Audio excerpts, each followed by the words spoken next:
And we've learned the following things, because this question is a good question and it actually has an answer. The movie actually provides an answer.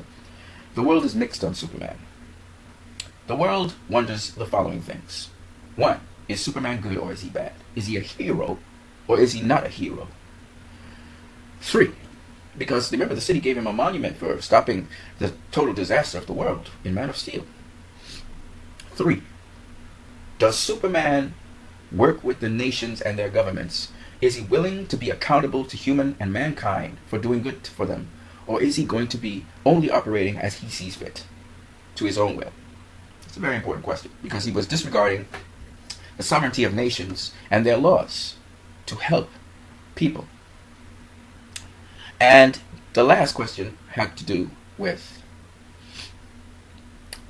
even if he's on our side, in doing good, will he do more harm than good? Will people be dying because of him helping?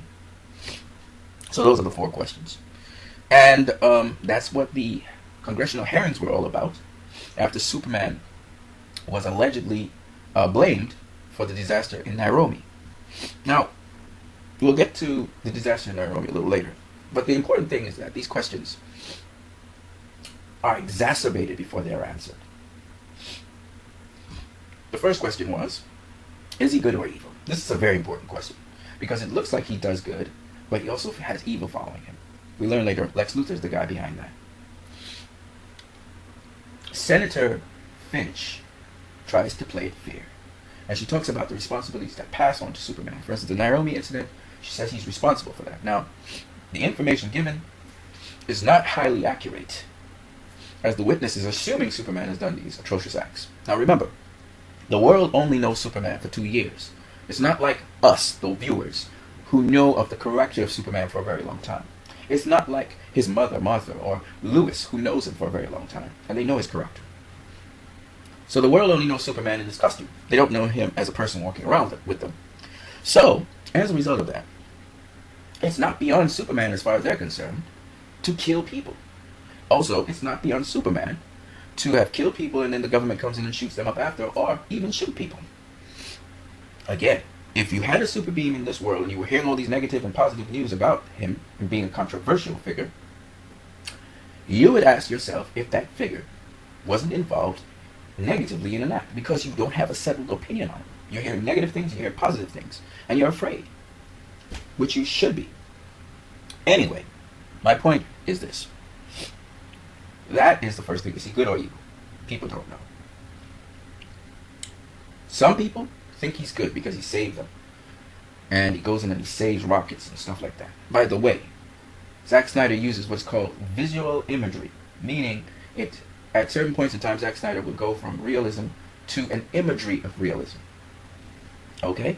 It's usually in slow motion in the film. So it's not supposed to be taken realistically. Oh, he knew exactly when to time the rocket going up into space. Of course not. Of course not.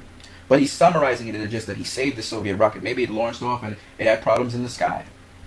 Superman happened to be in the area and he was able to save the rocket. The point is, those are visual imageries. The lady in the flooded area, when they paint the S on the roof. Of course they didn't paint no S on the roof. Okay? Of course it's not realistic. It's visual imagery. When he saved the girl, everybody reached out their arms to touch him as if he was a god. Visual imagery. Okay? You remember his vision with Zod in Man of Steel. Visual imagery. Okay? It's not to be taken literally. In the beginning, when little Bruce Wayne is taking up and coming out of the well that he fell into, that had the back cave below, visual imagery. So you have to know when it's imagery being portrayed here about something deeper, and when it is actual reality. And Zack Snyder has a way of going from reality to surrealism, and he does it at will. So you have to really follow the story.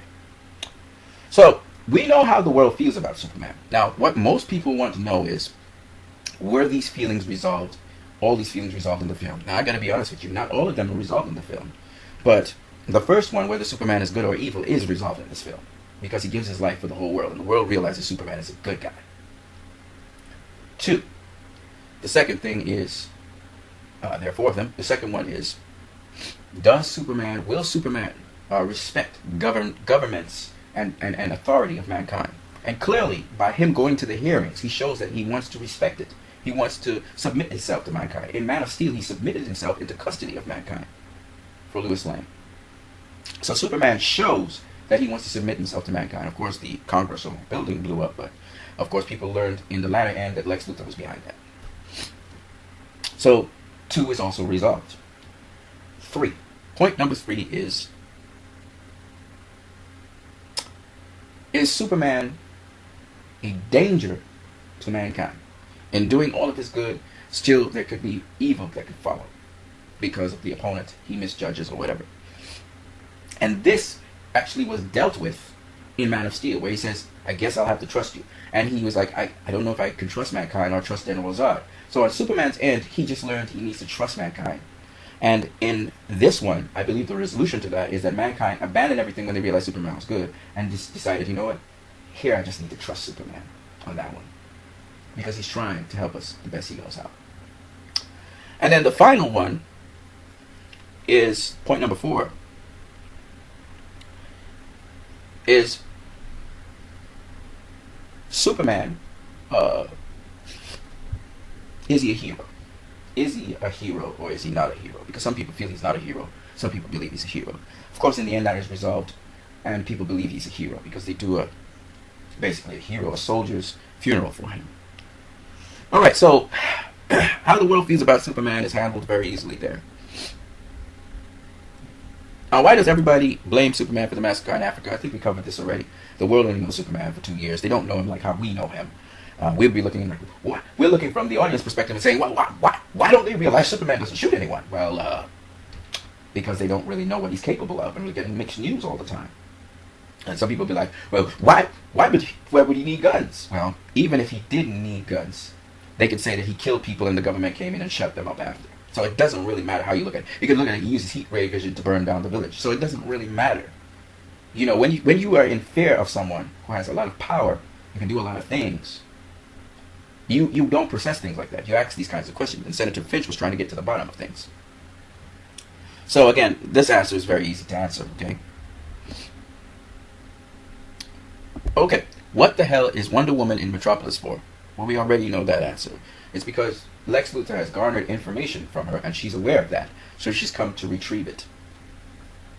It says, but later she says, she left the world of men, presumably to return to wherever she comes from in the DC cinematic universe. It's not that she left the world of men, and as a result of that, she didn't want that data on her. No, you see, if she knows somebody has data on her, that she's a great warrior, a great leader, she doesn't want anybody to know that. She's 100 years old. If Lex Luthor has it, she wants to destroy that information. So that's why she came back to destroy it, when she found out that, obviously, the information is known. Now, I listened to this reading, and in essence, they're saying it's ridiculous that she should just stay where she was and not bother about that. Well, the thing about Wonder Woman, obviously, is that she doesn't just stay in the Amazonian world. She sometimes come back, because if you know anything about Wonder Woman, she was kind of exiled from her Amazonian world. Well, you'll learn a little bit more about that. So she wants to go into hiding, and nobody must know who she is. So she makes this extra step out to try and clean up that information about her. And she knows Lex Luthor's garnered information from her. I guess right after the Man of Steel incident, he goes on this search for other Kryptonians or other metahumans. And obviously he's assisted by the Doctor, who, as I said before, would eventually form Metallo. Because the Doctor knows, he's been doing research on that. What does Lex Luthor want? Well, this is, again, it's not that complicated a question. It's pretty much highlighted almost in the beginning. Lex Luthor wants Superman either exposed or dead. That's it. Really, it's not that deep, folks. And then after that, he wants to take over the world. Okay, that's typical Lex Luthor, but the way how this story gives you a motivation behind why he hates Superman. And almost in the beginning, as you're introduced to Lex Luthor in his conversation with the two senators, Finch and the other senator who's pretty corrupt, which we talked about before, Lex Luthor shows almost immediately that he does not like Superman. He dismisses Superman by saying, yeah, but there are other Kryptonians walking around, not just Superman. And you can see he's annoyed by it. He calls these superhumans, these powerful people, he calls them gods, and in the very same sentence. And he also calls them monsters. He says, we need that silver bullet so that we don't have to depend on the kindness of monsters. So Lex Luthor's obviously intimidated by Superman, and he believes he should have all power, clearly, and he says that again when he was talking in the library. He's pretty angry about it. And why does he hate Superman? So let's go to his motivation. Why does he hate Superman? Well, he hates Superman because Superman reminds him of his father. His father was atrocious to him. He was abominable to him. And his father had founded LexCorp.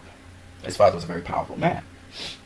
So every time Lex Luthor feels powerless around somebody much more powerful than himself, he has the syndrome where he hates them. Kind of like Batman, because he's suffered affliction. He's a broken person.